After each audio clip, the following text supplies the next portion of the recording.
day. Chapter 45, The Power of Brownies. Ooh. Remember I say to make a question out of chapter titles. I wonder what kind of power brownies have, besides making people really happy, or at least me. It's Troop 423 Firefly Girls Gourmet Brownie Night. Normally we meet on Saturday mornings, but we're meeting early so we can get going on selling brownies. In my old troop, we sold boxes of brownies to people we knew or our parents worked with or at church. We even sold them at school. Teachers purely love gourmet brownies. Yes, we do. But here, it's different. The people in Hope House don't exactly have spare money for ordering tons of brownies. Lots of the parents don't have jobs, so that's out. We set up tables in front of businesses that will allow us, Karina explained, walking home from school today. Sometimes we ask our teachers too. She shrugged. Honestly, we don't raise lots of money. What do y'all do with what you do raise?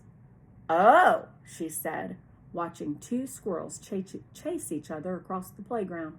We usually just have enough for, like, a big pizza party or something. Sometimes enough for all of us to go to a movie. All these weeks, I've been dreaming about selling enough brownies to go to the camp up in the mountains this summer. I imagined what camp in the mountains would be like every day when I looked west. But tonight, I have a different idea. After roll call, we say the Firefly Pledge. I promise to do my best every day to make the world a better place. Tonight, those words have extra meaning for me. Karina stands at the podium and goes through the agenda. She looks at me and says, Piper has requested time to talk about our brownie sales. She motions for me to come up to the front. I see Mama's face in the back of the room. She smiles and nods. Just tell their story, I hear her say in my head.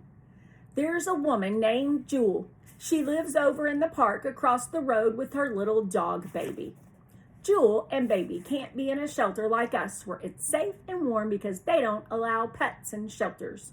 So, I say, they have to live outside, even in the winter. I see Alexa, Desiree, Chloe, Luz, Phoenix, and even Carmen frown. Angel shakes her head. That is so not fair. I take a deep breath and continue their story. Because of that, Jewel got really sick with pneumonia and is in the hospital. Baby was left alone, and he's just a little dog, kind of like Toto from The Wizard of Oz. Seeing how upset people look, I rush to add, but a lot of other people who live in the park help look after him. You helped too, Karina adds. There's no way I could have done all this without y'all, I say, looking at my best friends. Karina nods. Daria blushes. Fire grins and says, never underestimate the power of Firefly girls together. Everybody laughs and claps. Exactly, I say. I straighten my shoulders and touch my blue sash. That's why I'm proposing we help Jewel and baby. They have a place to go when Jewel gets out of the hospital, but no money to get there. How can we help? Desiree asks. We sure don't have any money. I grin. Yes, but we do have brownies, and that's a powerful thing. Now we know what they mean by that chapter title. Fire pumps her fist. Brownie power for the greater good. Oh, how I wish Free could see her.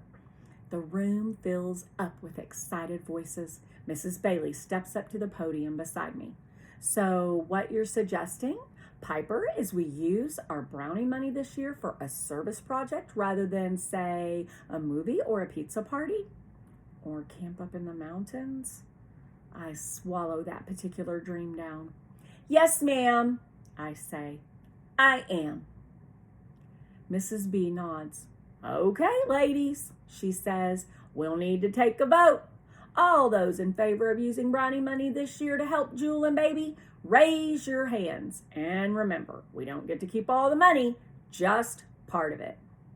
Wait, Carmen says, frowning. We don't even know what we're voting on. Sure we do, Fire says. We're voting on raising money for Jewel and Baby. Desiree rolls her eyes. We know that, Fire, but we don't know how much money. I feel kind of sick to my stomach. This is the question I've been dreading. Well, I say, the one-way bus ticket is $130. That's not bad, Phoenix says. We can raise that. I swallow.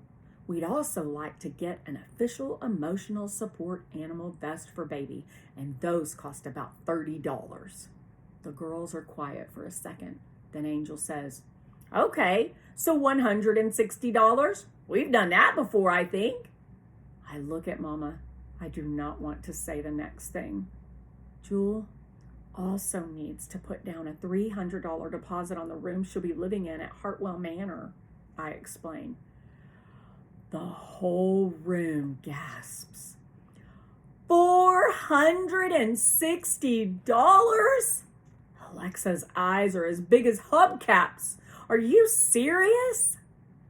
We'll never sell that much. Angel sighs. Heads nod in agreement. Carmen crosses her arms over her chest. I'd rather have a pizza party anyway. This is not going well. I see everything I thought we'd done for Jewel and Baby slipping away, but I have to try. Look, I say, I know it sounds like a lot of money. It is a lot of money, Desiree interrupts, and we don't even know this person. Why should we use our brownie money to help her? I feel my nostrils flare like Mama's. All of us have needed help, I say, glaring at Desiree. All of us know what it's like to be hungry and scared, but at least we have a roof over our heads, a bed to sleep in, and family. Karina stands. Do I need to remind everyone of the Firefly Pledge? Especially, she says, looking hard at Carmen, Desiree, and Alexa, the part where it says to demonstrate kindness, compassion, fairness, and strength. The room goes silent. No one will look at me or Karina. Mrs. B steps up next to Karina. Okay, time to vote. Remember, the vote has to be unanimous to pass. Raise your hand if you are in favor of donating our portion of brownie sales money to Jewel and Baby. I hold my breath as 1, 2, 3, 4, 5 hands go up. I feel a knot growing in my throat. I need more votes than that. Oh, come on, Fire moans. It's an old lady and a little dog. Desiree crosses her arms across her chest and looks away. Dylan, who's actually been playing quietly in the corner, pipes up. It's Toto! Oh, whatever. Desiree laughs. She raises. Sorry, can't turn the page. She raises her hand, and so does Alexa. I watch as another hand and another hand goes up. The only holdout is Carmen. I look right at her. Please, Carmen. She looks back at me for a long time. I use all my brain power to make her raise her hand. Carmen looks away. Slowly, she raises her hand. Mama beams. Mrs. B grins. Karina nods. The motion is passed. Fire whoops. Yay for girl power.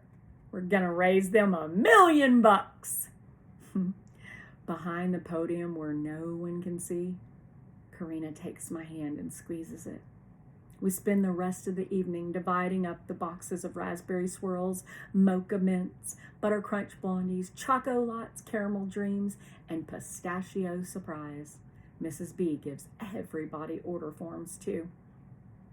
We're not going to have the luxury of time that we usually do with these order forms, ladies, Mrs. B says. We need to get them out and the orders back by the end of next week. Karina must see the look of panic on my face because she says, in the meantime, we'll sell outside of the usual places. That'll be cash in hand. Yeah, but we won't sell enough at those places to raise that much money, Carmen says. Daria holds up her hand. We won't if we just sell brownies, she says, speaking for the first time. Phoenix snorts. Well, what else are we going to sell? Daria looks at me and nods. We'll sell Baby and Jules' story. Karina's eyes light up. You hit the nail on the head. It's the story of Baby and Jewel that will sell the brownies, Karina finishes. Not us. And we need to tell their story to a whole bunch of people, Fire says. People who love brownies. But how? Mr. Yee says from the back of the room. Isn't the monthly student assembly this Friday at Olympia Elementary? Karina nods. That would be a great place to tell Jewel and Baby's story. She says, I'll get us on the agenda. Who will do the telling? Desiree asks. All eyes turn to me. Piper? Karina says. I shake my head. No way I'm going up on that stage by myself in front of the whole school. You won't have to, Fire says. We'll all go up on the stage with you, right? It's not really a question. It's a challenge. Still, most of the girls look anywhere but at me. Fire snorts. What? Y'all afraid of everyone's gonna figure out you live in a shelter? It's bad enough as it is, Desiree says, getting called all kinds of names. It's the one place I feel like a regular kid, Phoenix explains. It makes me mad, but on the other hand, I know how they feel. Being branded as homeless, like Reese says, makes people judge me and my family. I see Mama and Mrs. B exchange a look. Daria raises her chin. So what? We may not have a house, but that doesn't mean we don't have family. All that matters is that we believe about ourselves, Karina says, looking each girl straight in the eyes. She raises her voice strong and sure. We are Firefly girls. Carmen grins. We are somebody. Chill bumps race up and down my arms. As one voice we say, and we can make a difference when we shine our lights together.